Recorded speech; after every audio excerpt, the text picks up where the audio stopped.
بسم الله الرحمن الرحيم. السلام عليكم ورحمة الله وبركاته. magacaygu waa Xamse Axmed oo Daahir anoo jooga magaalada Hargeysa. halkan waxaan uga socdaa tixdii ahayd silsiladii Gayaan anoo doonaya inaad tixiro gaaban ku darsado. Gabaygana waa kan dhageystayaal ku soo dhawaada. geerarka maasada naxwa gobay oo dhahdiisa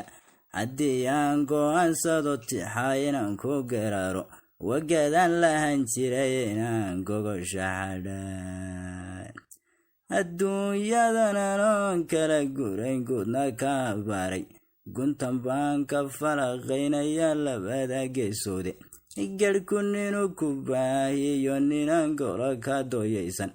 nin garaada gooyiyo ninaan galin baawshoonin ninkii gaari haystiyo ninaan gabadlaha saawin ninkii geel yaqaan iyo ninaan godal haraynaynin kalimaad nisaariyo ninkii gurufaloosay ayadoo garloo simayihiyo gocoshadii reenka giddigeed miwada gaadhay bay inagu galafeene haddaynaantu guur doonaysoy gaban laha sawday amba gaydhku meeshu la maray galasku merayo Soomaali may kala gurine waa ku gubateene maysa garanin maasada dadkani waa ka garanuuge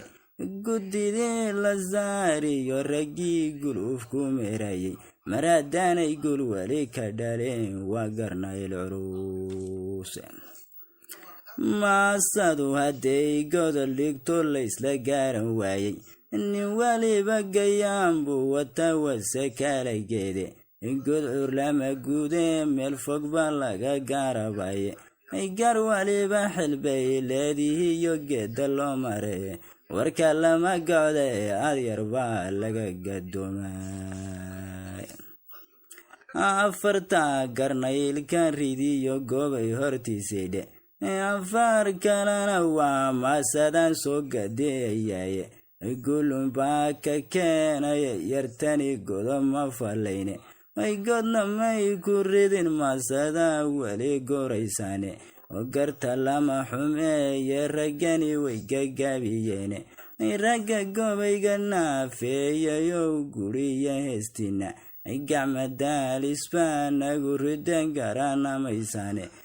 gacmadalisbaanagu ridan garanamaysane وعلم باقبليدين مرتدو وقدكي هوري أكا قرابا ما سدار وقرش راضي